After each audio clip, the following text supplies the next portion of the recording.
Hi, my name is Ben Walker and I'm working with Promise Yourself here today to talk about some things that we're just not taught about at school. So this could be taxes, finances, buying houses, all of that we're just not taught. And today I'm talking about government schemes to help people buy houses. Now there's quite a few schemes out there that are intended for people to get their foot onto the property ladder. Whether they work or not is completely up to you to decide. I'm just going to run through some of the pros, some of the cons, and what these features are of these schemes. Now, the first one I'm going to start with is the mortgage guarantee scheme.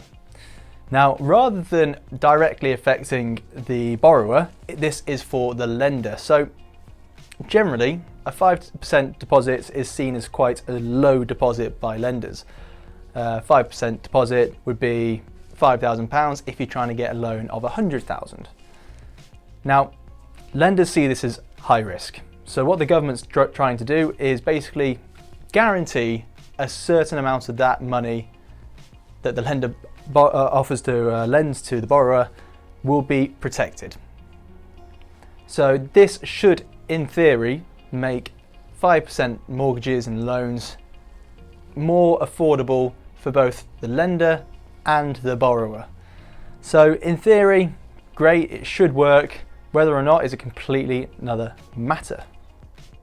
So, if a borrower is trying to get a 95% mortgage, the government will guarantee any value over 80%. So the lender has to basically risk 80% of that value. The government will guarantee 15%, and then the borrower will put forward a 5% deposit. Now, this 15% doesn't sound like much, but to a lender it can make quite a big difference. Now, there are a few criteria. First of all, you have to be buying a home for you to live in yourself. You can't be buying a home for someone else to live in. It has to be for you.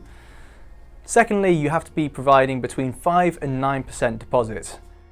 You also have to be applying for a repayment mortgage. Now, what this means is over the term or the full length of the mortgage, you will be paying down that mortgage, okay?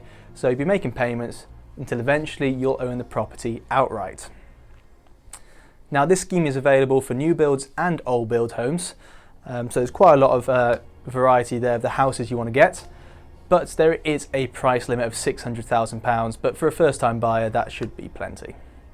So next I'm going to talk about the Help to Buy equity loan.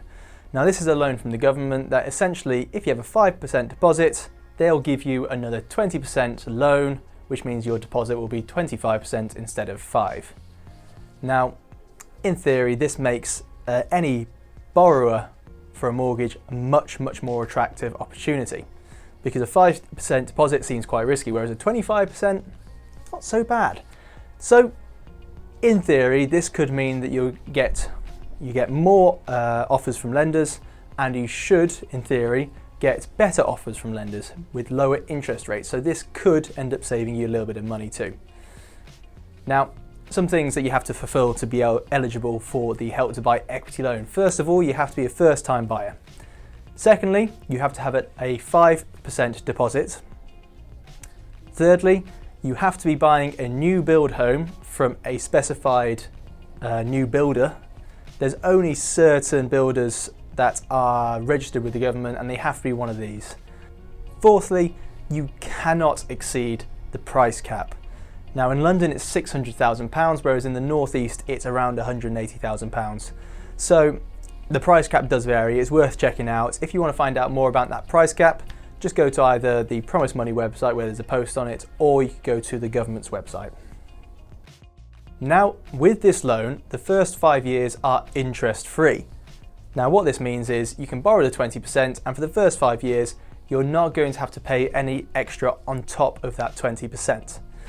Now, after those first 5 years, you do have to start paying interest, and of course, at the end of the loan, you do have to pay that loan back. You can't just keep the money. So this could happen when you fully pay off your mortgage or when you sell the house. Now, if you don't pay off this loan, whenever you sell the house, the value of the loan changes with the value of your house. Now, with a standard mortgage, you borrow what you borrow, and you pay back what you borrow. With this equity loan, what happens is, so say for example, if your house price rises by 25% from £100,000 to £20,000, £125,000, sorry, then what will happen is the equity loan will increase by 25% as well. So that will go from £20,000 loan to a £25,000 loan. Now that also means it works the other way. So if your house price decreases, as too does the equity loan. So in realistic terms, at the moment, house prices are increasing. If you do have an equity loan, you probably want to try and pay it off as soon as you can, so you theoretically save a little bit of money, but it doesn't make a huge difference in that sense. Now, if you don't want to buy a new build home, there is a privately backed scheme that allows you to build old build homes, so it's a help to buy but privately backed. Now, if you're interested in that, I would recommend talking to either a broker or a financial expert who can tell you a little bit more about that. Make sure if you are going to a broker that you ask a broker that has access to these schemes, because some brokers will just talk about them, but in the end they don't have access, so then they farm their business out, then you end up in a big old chain. So make sure you go to a broker who has access to the schemes. The next scheme I'm going to talk about is Right to Buy. Now this is a scheme set up for those who are living in council houses to someday buy their property. Now the way it works is, after you've lived in a council house for a certain amount of time, you then get a discount on the purchase price of that property. Now the maximum discount you can get in London anyway is about £100,000, which is fairly substantial. So you can get massive discounts with this scheme. Now to make it a little bit better as well, you can actually use this discount that you get as your deposit for buying the property. So in theory, you could actually get a mortgage on the property without actually paying any of your own money. So it is possible to do that. Whether or not you will be able to completely depends on your circumstances though. Now there are a few criteria you have to fill. First of all, you have to live in this council house for at least 3 years. Secondly, there has to be a legal contract between you and the landlord.